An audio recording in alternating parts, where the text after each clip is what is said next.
The fluorescent lights hum in Station 47, always humming.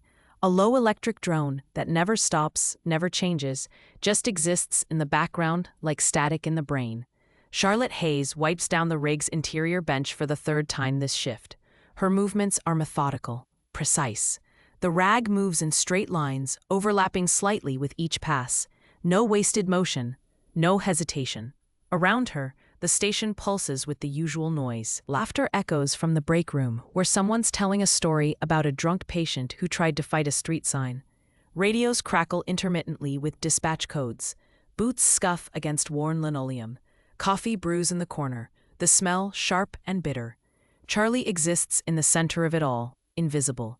She finishes with the bench and moves to the equipment cabinet. Her hands check straps, verify seals, rotate stock with the ease of muscle memory. Trauma shears sharp, airway kit complete, IV supplies front-loaded for quick access. Everything exactly where it needs to be. Mark Chen appears in the bay door, mid-30s, confident stride, voice carrying. He's holding a clipboard and talking to someone over his shoulder. "Yeah, I'm telling you, that call yesterday was textbook. Patient presented with altered mental status. We ruled out stroke, turned out to be hypoglycemia. Glucose pushed. Patient back to baseline in 3 minutes." He finally notices Charlie. "Hey, Hayes, you finish inventory yet? We're supposed to be wheels up in 10. She doesn't look up from the cabinet. "Done 20 minutes ago. Restocked trauma supplies in Bay 3. Rotated narcotics. Signed off on controlled substance logs. Checked equipment dates." Mark barely registers it. He makes a check mark on his clipboard and turns back to the hallway. "See, Jessica? That's what I'm saying. She's good for the grunt work. Stays in her lane. Doesn't complicate things." Jessica Torres leans against the doorframe, arms crossed, eyebrow raised. Late 20s, sharp eyes. She watches Charlie with something between curiosity and dismissal. "She's too quiet. Makes me nervous. You ever hear her talk during a call?" "Not really. She just does what she's told." "Exactly. No initiative. Probably couldn't handle a real code if it went sideways." They disappear down the hall. Charlie's jaw tightens, barely perceptible. She closes the cabinet door with the same calm she uses for everything else. She moves to the front of the rig and adjusts the jump bag. Her fingers find a loose strap and tighten it. Then she pauses, reaches into her pocket. She pulls out a small piece of fabric, tan, worn, frayed at the edges. The letters printed on it have faded to almost nothing, but she doesn't need to see them to know what they say. "SARC. Special Amphibious Reconnaissance Corpsman." She runs her thumb over it once, a habit, a reminder. Then she tucks it away. The radio crackles. "Unit 12, respond. Multi-vehicle MVA, Interstate 40 underpass. 2 critical, possible entrapment. Fire and PD en route." Mark's already moving, grabbing his gear. "Hayes, you're with me. Try not to freeze up if it gets messy." She follows without a word.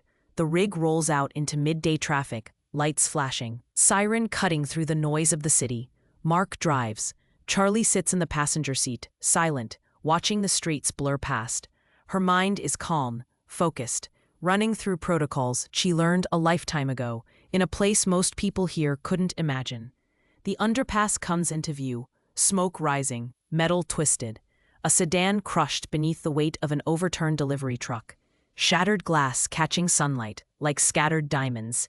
People screaming. Bystanders with phones out, recording instead of helping. Fire crew already.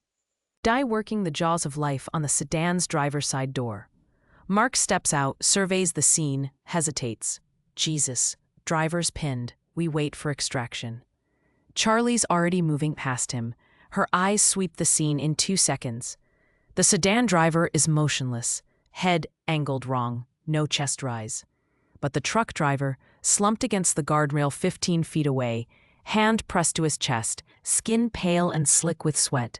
She's beside him before Mark processes she's gone. "Sir, I need you to look at me." The man's eyes are unfocused, breathing shallow, rapid. Charlie's fingers find his radial pulse, thready, weak, skin cold and clammy. "Chest pain?" He nods. "Radiating to your arm? Jaw?" Another nod. She pulls her stethoscope, listens. Heart rate elevated, rhythm irregular. Lungs clear, but respiratory rate climbing. Mark, inferior STEMI. 2 minutes, maybe less. Mark catches up, stares at her. He's walking wounded. The guy in the car is critical. The guy in the car is already gone. This one isn't, yet. She's already pulling the jump bag open, IV kit out, tourniquet around the man's left arm, vein accessed in 4 seconds flat. Mark just watches, saline wide open. Get me the Lucas device and prep aspirin, nitro, and the monitor. Her voice is flat. No emotion, just fact. Mark hesitates for half a second, then moves. Charlie works. IV line secured. Oxygen applied. Aspirin administered. Nitroglycerin under the tongue. Monitor leads placed. The screen shows ST elevation in leads 2, 3, and AVF. Inferior wall myocardial infarction. She keys the radio. Dispatch, Unit 12, STEMI alert. ETA to County General, 8 minutes. The man's breathing steadies. His eyes focus on her. Am I dying? Not today. Her hands don't shake. They never do. Mark loads the stretcher into the rig, looks at Charlie like he's seeing her for the first time. How did you know? She doesn't answer. Jess climbs into the back and continues monitoring vitals. At the hospital, they transfer care. The attending physician reviews the chart, looks up at Mark. Who made the call? Mark glances at Charlie. She did. The doctor nods. Good catch. Another 3 minutes and he would have arrested. Charlie's already walking back to the rig. Jessica's waiting in the bay when they return. She leans against the wall, arms still crossed. Heard you gotta save. Nice work. Just protocol. Right. Lucky guess, huh? Charlie doesn't respond. She wipes down the bench again. Same motions, same rhythm. Jessica watches her for a moment longer, then walks away. Charlie reaches into her pocket, feels the fabric there. She doesn't pull it out this time. Just lets her fingers rest against it. A reminder of something she used to be. Something she's trying very hard not to be anymore. The locker room is empty, except for the hum of fluorescent lights and the distant sound of a television in the break room. Charlie sits on the wooden bench, boots unlaced, uniform still on. Her shift ended 20 minutes ago, but she hasn't moved. She opens her locker slowly. Inside, everything is arranged with precision. A clean uniform hangs on a hook, a water bottle, a small zippered pouch containing toiletries. And in the top corner, folded and tucked away, a photograph. She doesn't touch it. Instead, she pulls out her medication kit, the one she's been restocking for tomorrow's shift. Her fingers move through the contents automatically. Gauze, tape, bandage scissors, and then a small glass vial. Morphine sulfate, 10 milligrams. Her thumb traces the label. The letters blur slightly. The fluorescent light above her flickers once. Then again, the sound changes. Becomes the rhythmic thump of rotor blades. She's no longer in the locker room. She's kneeling in sand. The air is hot and thick with dusk. The taste of it coats her tongue, gritty and metallic. Night sky above, stars obscured by smoke. A black hawk hovers 30 feet overhead, rotors beating the air into submission. In front of her, a SEAL operator. Mid-20s, blonde hair matted with sweat and blood. His chest torn open by shrapnel. A gaping wound below his left clavicle. Blood pooling too fast. Her hands are inside the wound, holding pressure on the subclavian artery. Her other hand is drawing morphine into a syringe. The operator's eyes find hers, wide, terrified. Doc, am I gonna make it? Her voice is steady, calm. You're fine. Stay with me. She doesn't believe it. Neither does he. But she can't let him see that. She administers the morphine, packs the wound with combat gauze, applies a pressure dressing. Her hands move without thought. Guided by repetition and training that's been drilled into muscle memory. Someone's shouting in her ear. The team leader, call sign Havoc. Reaper, how's he looking? Stable for now, but he needs a surgeon in the next 10 minutes or he's gone. Birds inbound, 2 minutes. 2 minutes feels like an eternity. The operator's hand grabs hers, weak, shaking. Don't let me die here, Doc.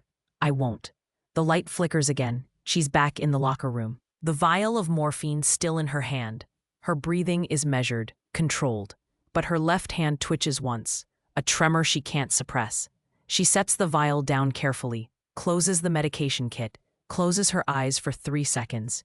Then she stands, closes the locker, and walks out. The hallway is quiet. Most of the day shift crew has gone home, but voices carry from the break room. Mark and Jessica. She can hear them before she sees them. I'm just saying. The way she accessed that IV today? That wasn't beginner speed. That was someone who's done it 1,000 times. Mark's voice, skeptical but curious.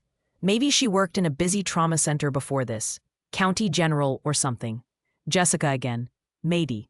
But it's not just the speed. It's the way she talks during codes. Too calm. Like she's seen worse.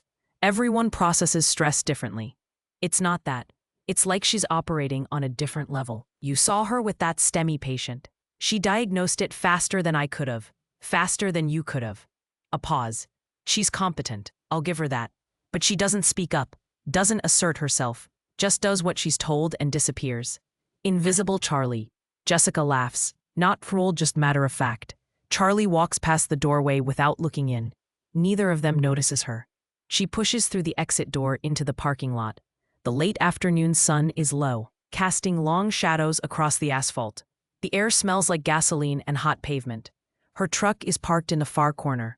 Old Ford F-150, dented bumper, faded blue paint. Reliable. She unlocks the door and climbs in. The interior smells like leather and dust. On the dashboard, secured with a small piece of adhesive putty, is a bronze trident pin, tarnished, the symbol of naval special warfare. She doesn't touch it. She starts the engine and sits for a moment. Hands on the wheel, staring through the windshield at nothing. Her mind is quiet now. The flashback has receded, leaving only the faint echo of rotor blades and the weight of a hand gripping hers. She pulls out of the parking lot and drives home in silence. No music, no radio. Just the sound of the engine and the road. Her apartment is small. 1 bedroom. Minimalist. A couch, a table, a kitchenette. The walls are bare except for one framed photograph near the window. It's not the one from her locker. This one shows a coastline. Rocky cliffs and gray ocean, taken somewhere she used to know. She sets her keys on the counter and opens the fridge. A bottle of water, leftover takeout. She's not hungry. Instead, she walks to the window and looks out at the city below. Lights beginning to flicker on as dusk settles. Traffic moving in slow rivers of red and white. She used to live in a different kind of chaos. The kind where seconds mattered and hesitation meant death. Where she was part of something larger than herself, moving through the world with purpose and clarity. Now, she's just another paramedic in a city full of them. Invisible, anonymous, safe. Exactly what she wanted, exactly what she's afraid she'll never escape. Her phone buzzes. A text from dispatch. Shift swap available tomorrow if you want extra hours. She types back. I'll take it. She sets the phone down and returns to the window. The city hums below. Alive, indifferent. Someone out there, people are dying. People are being saved. The world turns, and she's just a small part of it now. But her hands remember. They always do. She reaches into her pocket and pulls out the piece of fabric. The sark patch. She holds it up to the fading light.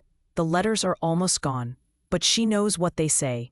Special Amphibious Reconnaissance Corpsman, the quiet professional.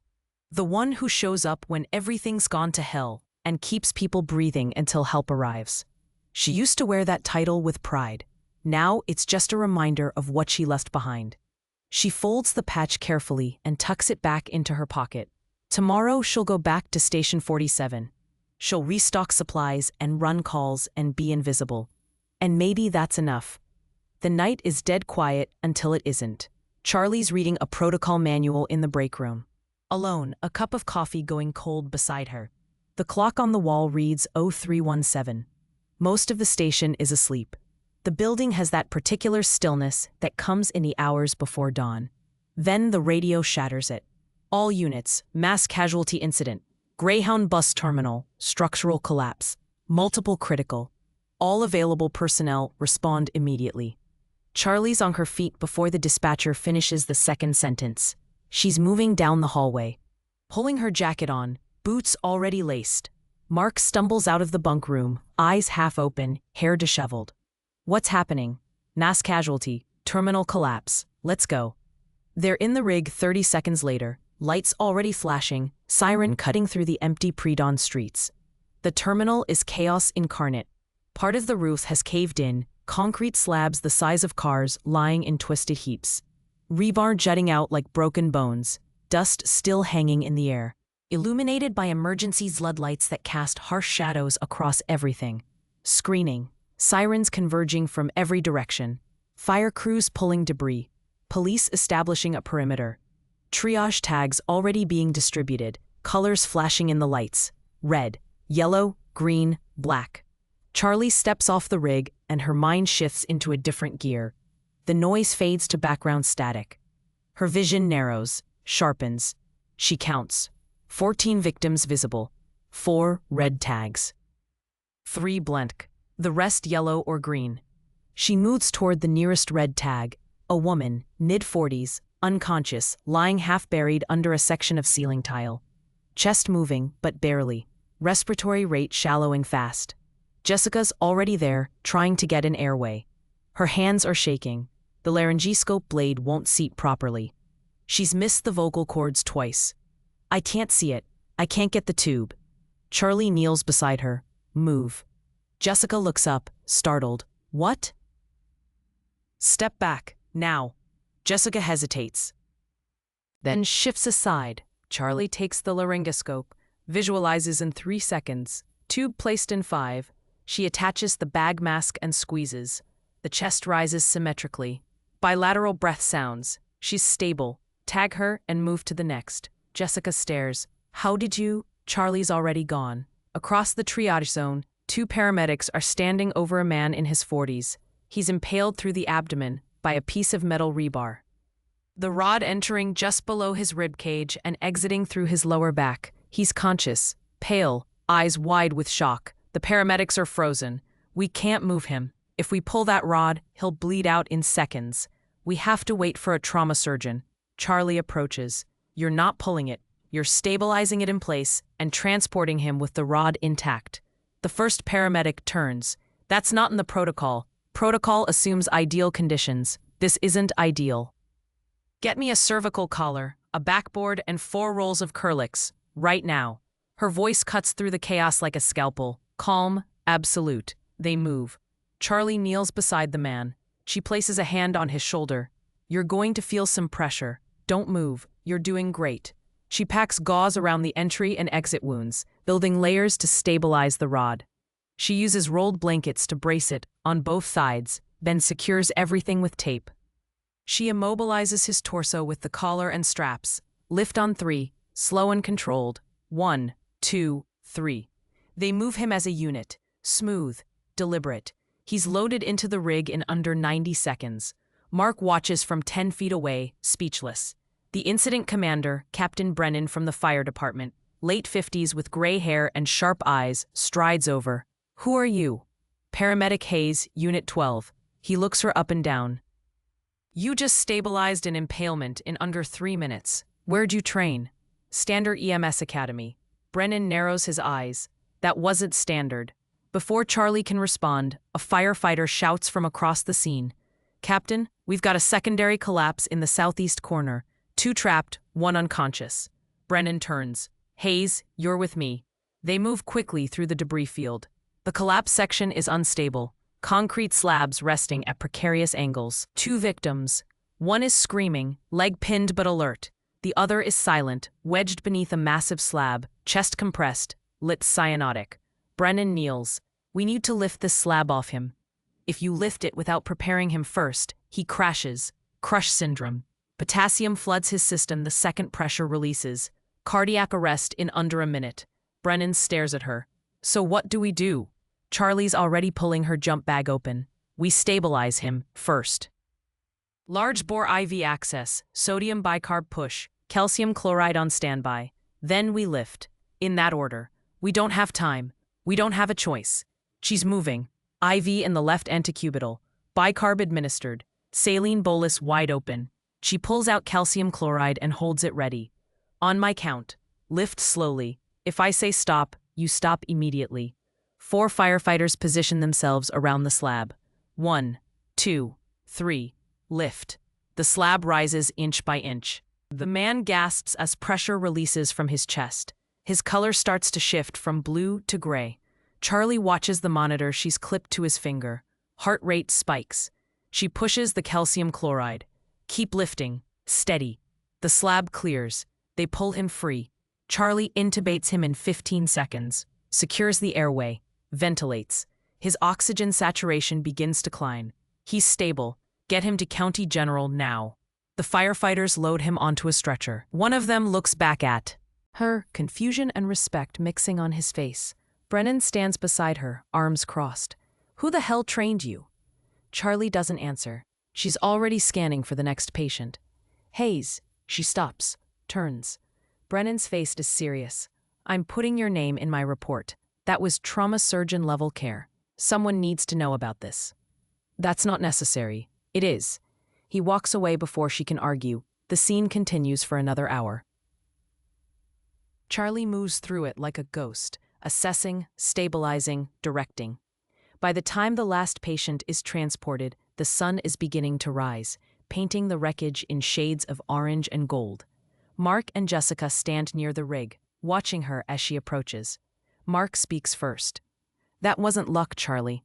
She doesn't respond, just climbs into the rig and starts cleaning her equipment. Jessica steps closer. Where did you learn to do that? Charlie pauses, her hands still. Experience. What kind of experience? Charlie looks at her. For just a moment, something flickers behind her eyes. Something old and heavy. The kind you don't talk about. She turns back to her work. Mark and Jessica exchange glances but say nothing. The rig pulls away from the scene as the first news crews arrive, cameras already rolling. Charlie sits in the back, silent, staring at her hands. They're clean now, but she can still feel the weight of blood on them. She always can. 2 days pass before the world shifts. Charlie finishes her shift at 0600, the morning after the terminal collapse still weighing on her like a second skin. The station is quiet again, most of the crew already gone. She changes out of her uniform slowly, methodically, her body tired in a way that sleep won't fix. She closes her locker and walks toward the exit. Mark and Jessica are near the coffee machine, voices low but audible. I looked it up. Crush syndrome management. What she did. That's advanced tactical medicine. Not something you learn in a standard paramedic course. Mark's voice uncertain. Maybe she did extra certifications, wilderness medicine or something. Maybe, but the way she moved through that scene, it was like she'd done it before, a lot. Charlie walks past without acknowledging them. Neither notices. Outside, the morning air is cool and clean. The sun is just starting to break over the horizon, painting the parking lot in soft gold. Charlie reaches her truck and stops. Someone is standing beside it. Tall, late 40s, buzz cut going silver at the temples. Tanned skin with the kind of weathering that comes from years in the sun. He's wearing a Navy service uniform, dress khakis, ribbons across his chest, a gold trident pin on his collar. Captain Lucas Rains. Charlie's body goes still. Every muscle locks. Her breathing changes, becomes shallow, controlled. Rains looks up. Their eyes meet. Morning, Doc. That word. Not paramedic, not Hayes, Doc. Charlie's jaw tightens. You have the wrong person. Do I? He takes a step closer. His posture is relaxed, but his eyes are sharp. Assessing. Charlotte Hayes, Hospital Corpsman First Class, SEAL Team 3, Ramadi, Helmand Province, Mosul. Her hands clench at her sides. I don't know what you're talking about. Yeah, you do. He stops a few feet away, arms crossed.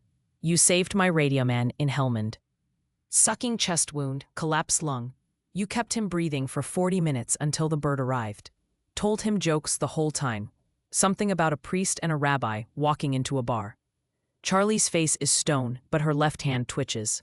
A lot of medics worked Helmand. Not like you. He reaches into his pocket and pulls out a photograph. Old, faded. Desert camouflage background, he holds it up. Up, it's her, younger, thinner, wearing body armor covered in dust and blood, standing beside a group of bearded men in tactical gear, weapons slung, faces exhausted but alive. Her throat tightens. You disappeared 3 years ago. Honorable discharge, trauma-related separation, no forwarding address, no contact with your old unit. Charlie's voice is low, barely controlled. I'm done with that life. I can see that. He puts the photo away, but that life's not done with you. Across the parking lot, near the station entrance, Mark and Jessica have stepped outside. They're watching, frozen. Jessica whispers, Is that a Navy officer? Mark doesn't answer. He's staring at Charlie. Rains continues. I need a medic, a real one. Joint training operation in 6 weeks. Civilian-military integration. Mass casualty simulations. High profile. Department of Defense oversight. Find someone else. I don't want someone else. He takes another step closer. I want Reaper. The world stops. That name. Her call sign. No one has said it in 3 years. Charlie's voice cracks, almost breaking. Don't call me that. Why not? It's who you are. It's who I was. Funny, because 2 nights ago you ran a mass casualty scene like you never left. Stabilized in impalement, intubated under compromised conditions, fermented crush syndrome during a live collapse. You didn't hesitate. You didn't freeze. Charlie turns away, tries to walk past him. You saved 14 people that night, Doc. She stops. 14 people who are alive because you knew what to do when everyone else was still figuring out where to start. He pulls a card from his pocket and sets it on the hood of her truck. Think about it. He turns to leave, then pauses. One more thing. He looks back at her. The guy with the impalement. His name is David Mercer. He's got 3 kids, twin girls, 8 years old, and a boy who just turned 5. They still have a father because you refused to follow protocol and did what needed to be done instead. Charlie's eyes close. You can run from the uniform, Doc, but you can't run from what you are. He walks away, boots crunching on gravel, and climbs into a black SUV parked near the street. The engine starts. He drives off without looking back. Charlie stands motionless beside her truck, staring at the card on the hood. Behind her, footsteps approach. Jessica and Mark. Jessica speaks first, voice tight with confusion. Charlie, what was that? Charlie picks up the card, doesn't look at it, just slides it into her pocket. Nothing. That wasn't nothing. That was a Navy captain. He called you Doc, and he said, Mark cuts in. He said Reaper. Silence. Jessica's eyes are wide. I looked that up after the terminal. Reaper was a call sign. Special Operations, SEAL teams, combat medic. She steps closer. Were you military? Charlie finally turns. Her face is exhausted. Raw. Yeah. Were you a SEAL medic? Pause. Something like that. Mark's voice is quiet, almost reverent. How long? 8 years. Jessica stares, processing. 8 years. And you've been here 6 months, letting us treat you like you didn't know what you were doing. I didn't correct you. Why? Charlie opens her truck door. Because I didn't want to be that person anymore. She climbs in, starts the engine. Jessica steps forward, putting a hand on the door. Wait, Charlie, we need to talk about this. No, we don't. She closes the door and drives away, leaving them standing in the parking lot, staring after her. Inside the truck, Charlie grips the steering wheel. Her knuckles are white. Her breathing is uneven. She reaches into her pocket and pulls out the card. Captain Lucas Rains, Naval Special Warfare. Warfare Command. The phone number, an email address. She stares at it for a long moment. Then she puts it in the cup holder and drives home. Her apartment is dark when she arrives. She doesn't turn on the lights. Just walks to the window and looks out at the city waking up below. The sun is fully risen now. People are starting their days, going to work, living their lives, unaware that 2 nights ago, 14 of them almost died. Unaware that someone they'll never know pulled them back. Charlie sits on the edge of her couch, the card still in her hand. She thinks about David Mercer, 3 kids, twin girls and a boy. She thinks about the woman she intubated, the man crushed under concrete. She thinks about Miller, Vasquez, Chen, Daniels, the ones she couldn't save. Her phone buzzes, a text from an unknown number. Take your time, but when you're ready, call me, we need you. She sets the phone down. Outside, the city hums. Inside, Charlie sits in silence, holding a piece of her past in her hand, wondering if she can ever really leave it behind. The call comes 3 days later, mid-afternoon, when the station is running at half capacity. Charlie's restocking the rig when the radio crackles with a tone she's heard too many times before, the one that makes everyone stop what they're doing. All units, officer down, shots fired, courthouse plaza, multiple casualties. Armed suspect still at large, PD establishing perimeter, MARPs across the bay, already moving. Let's go. They're on scene in 4 minutes. The plaza is chaos.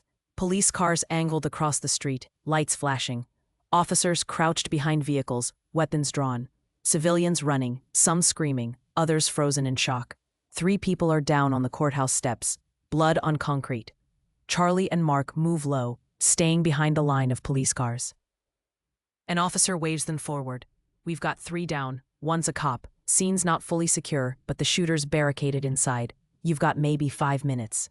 Charlie doesn't wait for more information. She's already moving toward the first victim. A woman in her 30s. Gunshot wound to the thigh, arterial bleed, bright red blood pulsing with each heartbeat. Charlie drops beside her, pulls a tourniquet from her belt. Mark, start triage on the others. She places the tourniquet high and tight above the wound, twists the windlass until the bleeding stops. The woman gasps but stays conscious. You're okay, stay still. Second victim, a man in a suit, chest wound, sucking, air hissing through the hole with each breath. His lips are turning blue, tension pneumothorax building. Charlie's hands move without thought. 14-gauge needle from her kit, second intercostal space, mid-clavicular line. She inserts it in one smooth motion. The hiss of air releasing, his chest wall equalizes. Color begins to return. Mark, occlusive dressing, 3 sides sealed. Mark's hands shake as he fumbles with the packaging. I've got it. You don't. Give it to me. She takes it, tears it open, applies it in 3 seconds. The wound is sealed. Third victim, police officer, late 20s, unconscious. Gunshot wound to the upper chest, just below the clavicle, blood pooling fast beneath him. Charlie checks for a pulse. Thready, weak. Radial pulse barely palpable. He's bleeding into the chest cavity, hemothorax. We've got 2 minutes, maybe less. Mark looks up, face pale. We need to get him to the rig. He won't make it. He'll arrest before we get him loaded. She pulls her kit open. 2 large-bore IVs. She starts both lines, saline wide open. Call for a trauma surgeon, now. Charlie, they won't get here in time. Then I do it myself. Get me a chest tube kit. Mark freezes. You can't. You're not authorized. Her voice cuts through the noise like steel. Get the kit, now. He runs to the rig. Charlie preps the site. Betadine swab over the 5th intercostal space, mid-axillary line. Local anesthetic injected. She doesn't wait for it to fully take effect. Scalpel in hand, she makes the incision. Clean, controlled. Blunt dissection with her finger, creating a path through tissue. She feels the pleura give way. Chest tube inserted. Blood pours into the collection chamber. Dark. Fast. But the officer's chest begins to rise more easily. His oxygen saturation climbs on the monitor. He's stable. Load him. 2 other paramedics move in, transferring him to a stretcher. They stare at Charlie like she's something they can't quite comprehend. The rig pulls away, sirens wailing. Charlie stands, blood on her gloves, breathing steady. Around her, the scene is still active, police shouting commands, the perimeter holding. Captain Brennan appears beside her, face grim.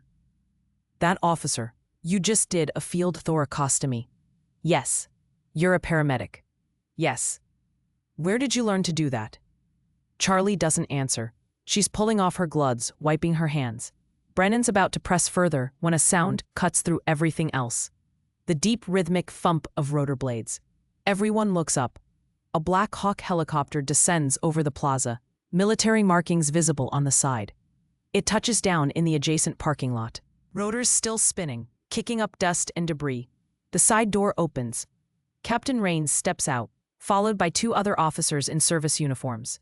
He walks directly toward the scene, moving with the calm authority of someone who's done this 1,000 times. Police officers instinctively straighten. Brennan turns, confusion on his face.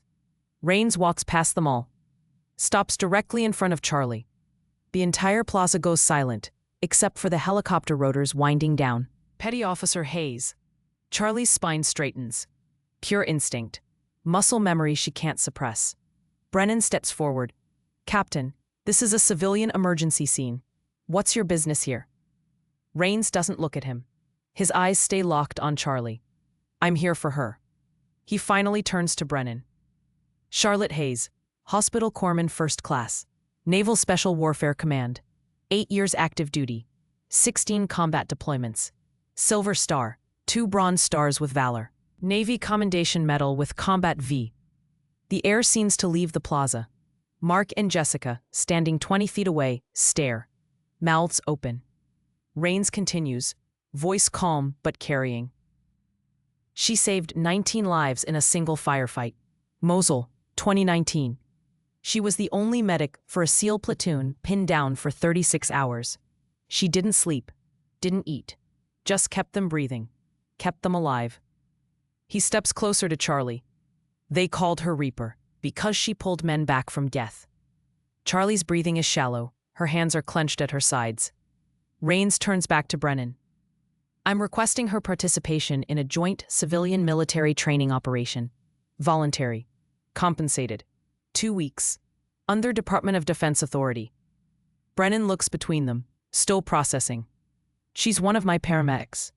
She's also one of the most experienced combat medics in naval special warfare history. Rains pulls a folder from inside his jacket, hands it to Brennan. Incident report from the terminal collapse 3 days ago. 14 saves. Trauma-level interventions in field conditions. Your report recommended her for advanced recognition. Brennan takes the folder, opens it, scans the pages. I wrote this, but I didn't know. No one did. She didn't want you to. Rains looks back at Charlie, but hiding doesn't. Change what you are. Jessica finds her voice, barely a whisper. Silver Star? One of the other officers with Rains, a lieutenant commander, steps forward. The Silver Star is awarded for gallantry in action against an enemy of the United States. It's the third highest military decoration. She earned hers pulling 3 wounded operators out of a kill zone under sustained fire. Mark's face is pale. Jesus Christ. Rains addresses Brennan again. With your permission, Captain, I'd like Miss Hayes to consider this opportunity. It's her choice. Brennan looks at Charlie. There's respect in his eyes now. Something that wasn't there before. Hayes, it's your call. Charlie's throat is tight. She looks at Rains. Then at the helicopter. Then at the blood still on her uniform. I need time to think. That's all I'm asking. Rains hands her a new card. Call me when you're ready. He nods to Brennan, then walks back to the helicopter. The rotors spin up. The Black Hawk lifts off, banking east, disappearing into the sky. The plaza is silent. Everyone is staring at Charlie. Mark speaks first, voice shaking slightly. You were special operations. Charlie doesn't answer. She turns and walks back to the rig. Jessica follows. Charlie, wait. Not now. We need to talk about this. Charlie stops, turns.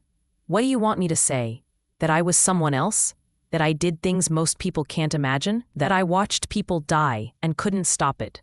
Her voice cracks. I left that behind. I came here to be normal, to just do the job without carrying all of that weight.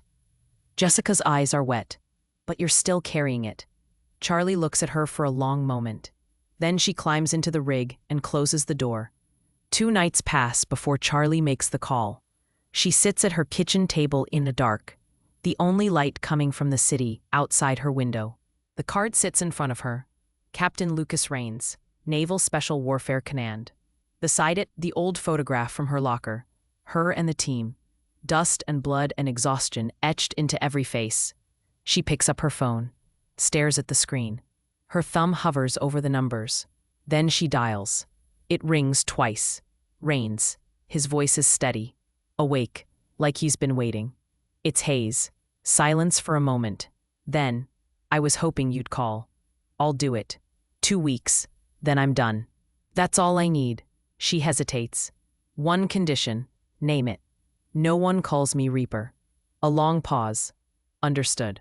She exhales slowly. When do we start? Tomorrow. 800. I'll send you the address. Okay. She's about to hang up when he speaks again.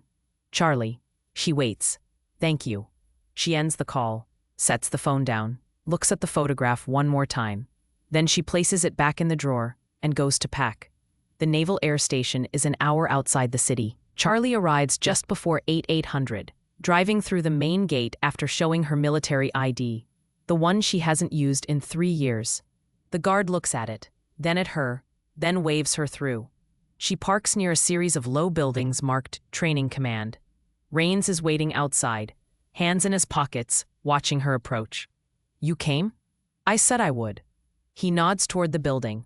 Come on, there's someone I want you to meet.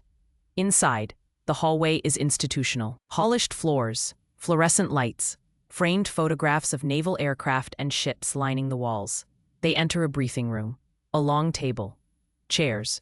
A projection screen at the front. Sitting at the table is a woman in her early 50s.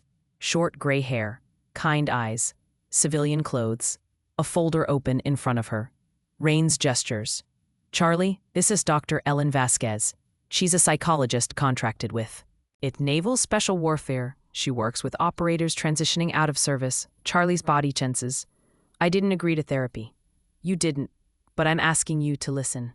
Dr. Vasquez stands, extends a hand. Miss Hayes, it's an honor. Charlie doesn't take the hand immediately. Then, reluctantly, she does. They sit. Dr. Vasquez opens the folder. I've read your file, your service record, your citations, and your discharge paperwork. Charlie's jaw tightens. Then you know why I left. I know what the paperwork says. Trauma-related separation, acute stress response, recommendation for continued psychological support, which you declined. I didn't need it. Didn't you? Silence. Dr. Vasquez leans forward, voice gentle.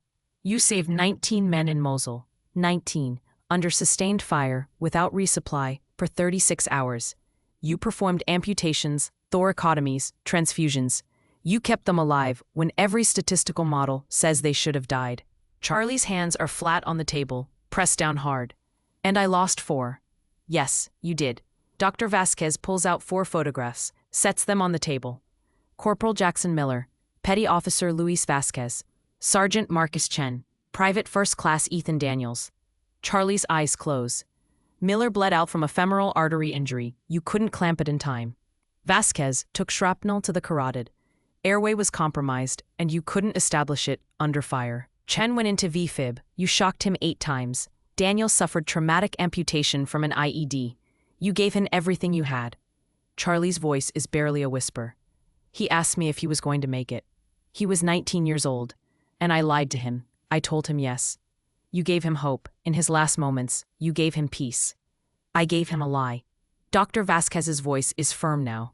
You gave him compassion, which is what a medic does when medicine isn't enough. Tears slide down Charlie's face. She doesn't wipe them away. I can't forget them. You shouldn't, but you can't let them be the only thing you remember. Dr. Vasquez places another photograph on the table. A family. A man, a woman, 2 young girls, and a boy. David Mercer, the impalement case from the terminal. He sent this to Captain Rains yesterday. His family. Alive because of you. She places another. A woman in her 40s, smiling, holding a diploma. Angela Torres. The intubation at the terminal. She graduated with her master's degree last week. Alive because of you. Another photograph. A young police officer in dress uniform, shaking hands with the mayor. Officer Brian Cole. The hemothorax. He received a commendation yesterday for bravery. Alive because of you. Dr. Vasquez spreads the photos across the table. 19 men in Mosul. 14 people at the terminal. Officer Cole at the courthouse. 34 lives. Charlie. 34 families who still have someone they love. Charlie's shoulders shake. But I still see the 4. You always will, and that's okay. Grief doesn't disappear, but it doesn't have to be the only thing that defines you. Rain speaks for the first time. You left because you thought you failed, but everyone who served with you knows the truth. You didn't fail. You just carried more than anyone should have to. He reaches across the table, places a hand over hers. You don't have to carry it alone anymore. Charlie breaks. The tears come fully now. Her hands cover her face. Dr. Vasquez slides a folded piece of paper across the table. This is from Miller's mother. She sent it to your old unit 2 years ago, after you left. She wanted you to have it. Charlie picks it up with shaking hands, unfolds it, reads. The handwriting is careful, deliberate. Dear Doc, I don't know if you'll ever read this, but I needed to write it. Jackson told us about you in his letters. He said you were the bravest person he'd ever met, that you never gave up on any of them. When we got the news, they told us you did everything you could. I want you to know I don't blame you. No one does. You gave my son a chance. You fought for him, and I will always be grateful for that. Please don't carry guilt that isn't yours to carry. Sincerely, Margaret Miller. Charlie's hands tremble. She sets the letter down, wipes her eyes. I didn't know. She tried to reach you. So did the others, but you'd already disappeared. Charlie looks up at Rains. Why are you doing this? Because you deserve to know that the good you did outweighs the losses you couldn't prevent. And because we need people like you, people who refuse to give up. She's quiet for a long time. Then finally, she nods. Okay, okay, I'll do the training. And I'll try to stop running. Rain smiles. That's all I'm asking. Dr. Vasquez stands, places a business card on the table. If you ever want to talk, my door is open. No pressure, no judgment. Charlie takes the card, nods. Later, standing outside in the sunlight, Charlie looks at Rains. What happens now? Now you teach a bunch of civilian paramedics and military corpsmen how to save lives under impossible conditions. You show them what right looks like. And after 2 weeks? After 2 weeks, you decide what comes next. But you'll do it knowing that you're not defined by what you lost. You're defined by what you saved. Charlie takes a deep breath. The air smells like ocean salt and jet fuel. For the first time in 3 years, it doesn't feel like she's suffocating. All right, let's get to work. Rains grins. Welcome back, Doc. Charlie returns to Station 47 2 weeks later. The training evolution with Rains finished the day before. And part of her expected to feel different, changed. But walking through the station doors at 0600, she feels the same weight she always has. The difference is that now she knows she doesn't have to carry it alone. The bullpen is quiet. Early morning shift change. A few paramedics milling around the coffee machine. Mark is at his locker, pulling on his uniform shirt. He sees her, stops. Hey, hey. The word hangs between them, awkward, heavy. Mark closes his locker, walks over. Can we talk? Yeah. They move to the apparatus bay. The rigs are clean, restocked, ready. The morning light filters through the open doors, casting long shadows across the concrete. Mark shifts his weight, uncomfortable. I owe you an apology. Charlie waits. I treated you like you didn't know what you were doing, like you were green, like you were less than. He exhales slowly. And you never corrected me. You just did the work, kept your head down. Let us think whatever we wanted to think. I didn't need you to know. But you deserved respect anyway. We all did our jobs, but you've been doing yours at a level none of us could touch, and I didn't see it. Or maybe I didn't want to see it. Charlie's quiet for a moment. You didn't know. That's not an excuse. I should have paid attention, should have noticed that every call you touched went smoother, that every time things got complicated. You had answers the rest of us didn't. He looks at her directly now. I'm sorry, for underestimating you, for dismissing you, for making you feel like you had to hide who you are just to fit in. Charlie nods slowly, accepted. Mark manages a small smile. Can I ask you something? Depends. Why come back here? After everything that came out, after Rains made that offer, you could have stayed with them, gone back to that world. World, Charlie looks out at the morning light, because I'm not done here yet. And because I don't want to go back to who I was. I want to figure out who I'm supposed to be now. Mark nods. For what it's worth, I'm glad you're back. Before Charlie can respond, footsteps echo from the hallway. Jessica appears, holding 2 cups of coffee. She stops when she sees them. Oh, I didn't know you were back. Charlie turns, just got in. Jessica walks over slowly, extends one of the cups. Peace offering. Charlie takes it. The coffee is hot, black, exactly how she drinks it. Thanks. Jessica crosses her arms, then uncrosses them, visibly uncomfortable. I've been thinking about what to say for 2 weeks. Practiced a whole speech. But now that you're here, it all sounds stupid. Try anyway. Jessica exhales. I treated you like you were invisible. Like you didn't matter. I made assumptions based on the fact that you were quiet and didn't fight for attention. I thought that meant you didn't have anything to offer. She pauses. But you were never invisible. You were just trying to survive something the rest of us can't even imagine. And instead of seeing that, I made it harder. Charlie's throat tightens. You didn't know. I should have. I'm supposed to be observant. It's part of the job. But I saw what I expected to see instead of what was actually there. Jessica steps closer. I'm sorry for underestimating you, for not respecting you, for making you feel like you had to be less than you are. Charlie looks at her for a long moment. Apology accepted. Jessica's shoulders relax slightly. Can I ask you something? Everyone keeps asking that. Jessica smiles faintly. Why didn't you tell us about your background, about what you'd done? Charlie sets the coffee cup down on the rig's bumper. Because I didn't want to be that person anymore. I wanted to just be normal, do the job, go home. Not carry the weight of what I'd seen, what I'd lost. But you were still carrying it. Yeah, I was. And now? Charlie looks at her. Now, I'm trying to figure out how to carry it without letting it crush me. Jessica nods. If you ever want to talk about anything, I'm here. I know. The station alarm sounds. All three of them instinctively turn toward the speaker. Unit 12, respond. Traffic accident with entrapment. Highway 40, mile marker 28. Mark moves toward the rig. That's us. You ready? Charlie pulls on her jacket. Yeah, let's go. They roll out, lights flashing, siren cutting through morning traffic. Charlie sits in the passenger seat, watching the city pass. Mark glances over. You good? I'm good. The scene is controlled chaos. A sedan T-boned by a pickup truck. The sedan's driver's side door crushed inward. Fire crew already working the jaws of life. A woman trapped inside, conscious, crying. Charlie steps out, assesses in 3 seconds. Mark, C-spine precautions. Jessica, get vitals and start an IV. I'm going to talk her through this. And leave without hesitation. No questions, just action. Charlie kneels by the shattered window. Hey, I'm Charlie. I'm a paramedic. We're going to get you out. What's your name? Sarah Mitchell. Okay, Sarah, you're doing great. I need you to stay as still as you can. We're going to stabilize your neck and get you out safely. Can you feel your legs? Yes, they hurt, but I can feel them.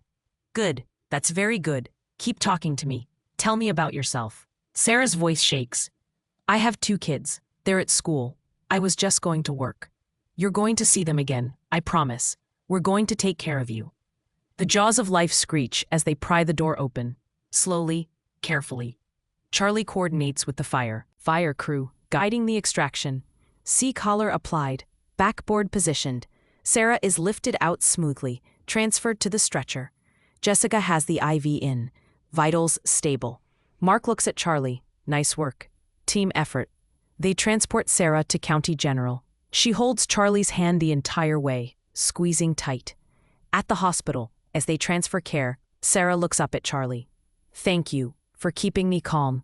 Charlie smiles. That's the job. Later, back at the station. Captain Brennan calls Charlie into his office. Sit. She does.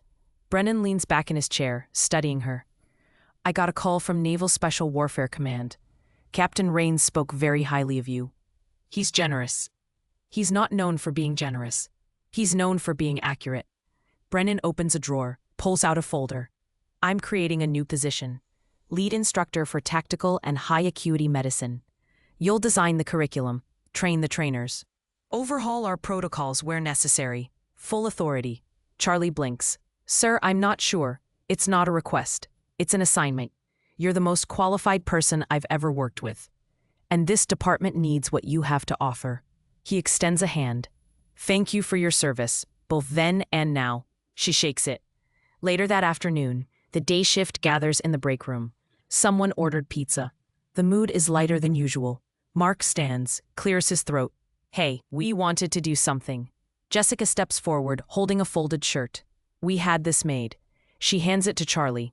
It's a duty shirt, dark blue. Her name embroidered on the chest in gold thread. Below it, HM1, USN. And below that, smaller, the quiet professional. Charlie's throat tightens. She unfolds it fully. On the back, across the shoulders, one word in block letters. Reaper. She looks up. Everyone's watching. I thought I didn't want people to know. Mark smiles. You don't have to hide anymore. Jessica nods. We're proud to work with you. Charlie holds the shirt, feeling the weight of it. Not the weight of expectation or judgment. Just the weight of being seen, of being accepted. Thank you. That night, Charlie sits in her apartment. The shirt is draped over a chair. The photo from her locker is on the table beside it. Her phone buzzes. A text from Rains. Heard you about a promotion. Proud of you, Doc. She smiles. Types back. Thanks. For everything. His response is immediate. Anytime. Stay sharp. She sets the phone down and looks at the photograph. The faces of the team stare back. Tired, alive, together. She picks it up, walks to the window, and for the first time, she places it on the sill where she can see it every day. Not as a reminder of loss, but as a reminder of who she was, who she is, and who she's becoming. Outside, the city glows. 1 year later, the Las Vegas Convention Center hums with energy. Thousands of EMS professionals from across the country fill the exhibition halls. Vendors display the latest equipment. Workshops run simultaneously in a dozen conference rooms. The air smells like coffee and new textiles and ambition. Backstage in the main auditorium, Charlie stands in front of a mirror, adjusting her collar. She's wearing her uniform, the one with her name, her rate, her pulse sign. Rains leans against the doorframe, arms crossed, watching her. Nervous? Terrified. Good. Means you care. She turns to face him. I've taught over 300 medics this year. Written new protocols for 6 state EMS systems. Why does this feel different? Because this is the first time you're telling your story publicly. Not just teaching, sharing. Charlie exhales slowly. What if I mess it up? Rain steps closer. You won't. You've done harder things than give a speech. Hell, you've done impossible things. He gestures toward the auditorium beyond the curtain. Those people out there need to hear what you have to say. They need to know that trauma doesn't disqualify you, that leaving doesn't mean failure, that coming back is possible. Charlie nods slowly. A stagehand appears at the door. 5 minutes, Miss Hayes. Thank you.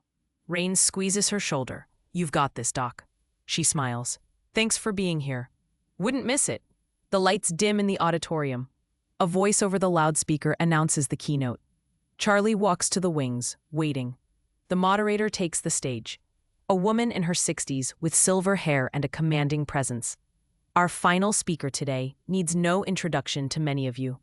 Over the past year, her work has transformed tactical EMS training across the country. She's a former Navy hospital corpsman who served with Naval Special Warfare for 8 years, earning the Silver Star, 2 Bronze Stars with Valor, and saving countless lives under fire. Today, she serves as lead instructor for the National Tactical EMS program. Please welcome Charlotte Hayes. Applause fills the auditorium. Loud, sustained. Charlie steps onto the stage. The lights are bright. Hundreds of faces stare up at her. She reaches the podium, sets her notes down, then pushes them aside. She doesn't need them.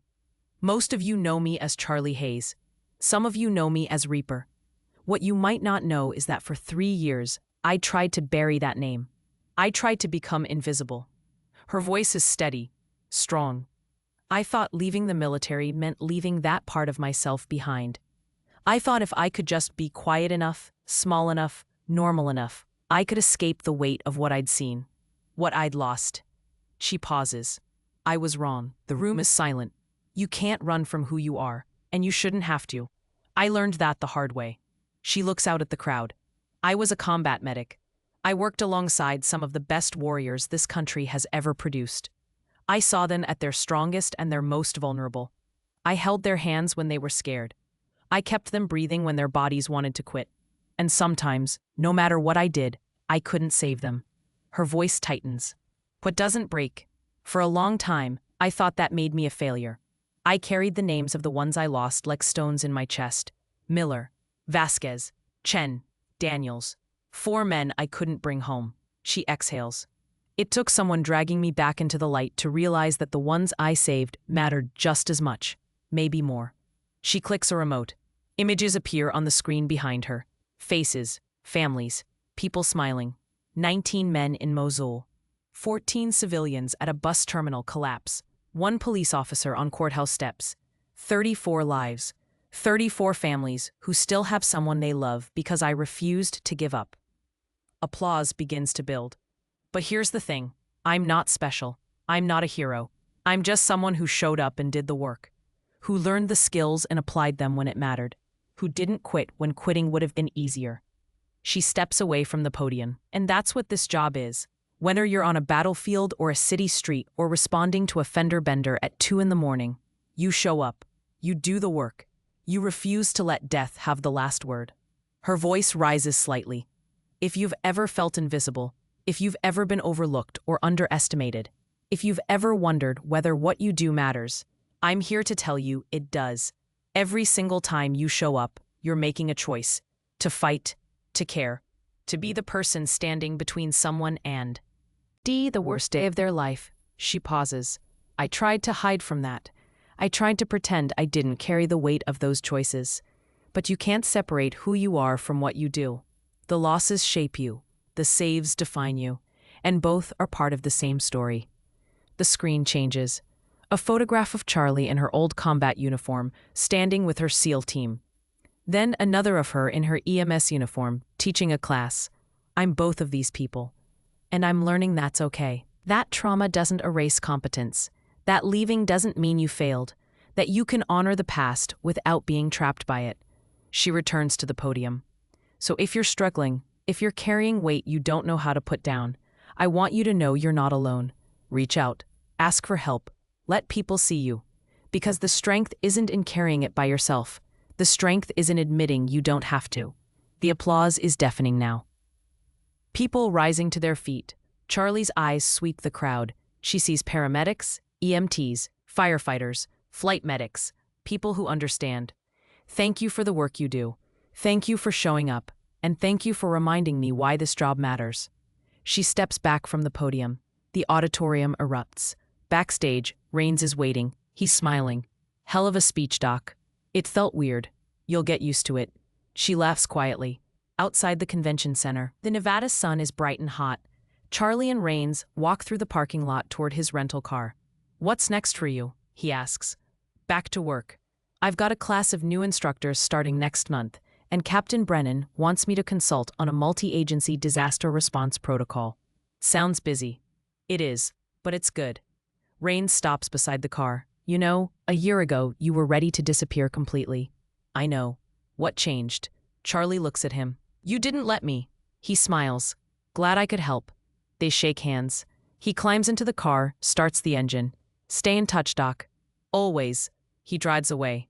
Charlie stands in the parking lot for a moment, feeling the sun on her face. The weight is still there. The names, the losses, the memories. But it's lighter now. She pulls out her phone. A message from Jessica. Saw your speech online. You killed it. Proud to know you. Another from Mark. That was incredible. We're lucky to have you. One from Dr. Vasquez. Beautiful work today, Charlie. You're helping more people than you know. She smiles. Then she opens her photos. Scrolls to the picture of her old team. The one she used to hide. She looks at it for a long moment. Then she closes it and opens the camera. Takes a selfie. Convention center behind her. Sunlight, smiling. She posts it with a caption. 1 year ago I was hiding. Today I'm teaching. Progress isn't linear, but it's real. Keep showing up. She drives home, not to an empty apartment filled with ghosts, but to a life she's building. One call at a time, one student at a time, one day at a time. The losses will always be there. Miller, Vasquez, Chen, Daniels. But so will the saves. David Mercer and his 3 kids. Angela Torres with her master's degree. Officer Brian Cole receiving commendations, the 19 men she pulled back from the edge, and all the ones still to come. Because Charlie Hayes is no longer invisible, she's no longer running, she's standing in the light, carrying the weight, and teaching others how to do the same. The quiet professional. The one who refused to quit. Reaper. She pulls into her apartment complex, parks, sits for a moment in silence. Then she gets out, closes the door, and walks inside. Ready for whatever comes next, because she's done hiding, and she's just getting started.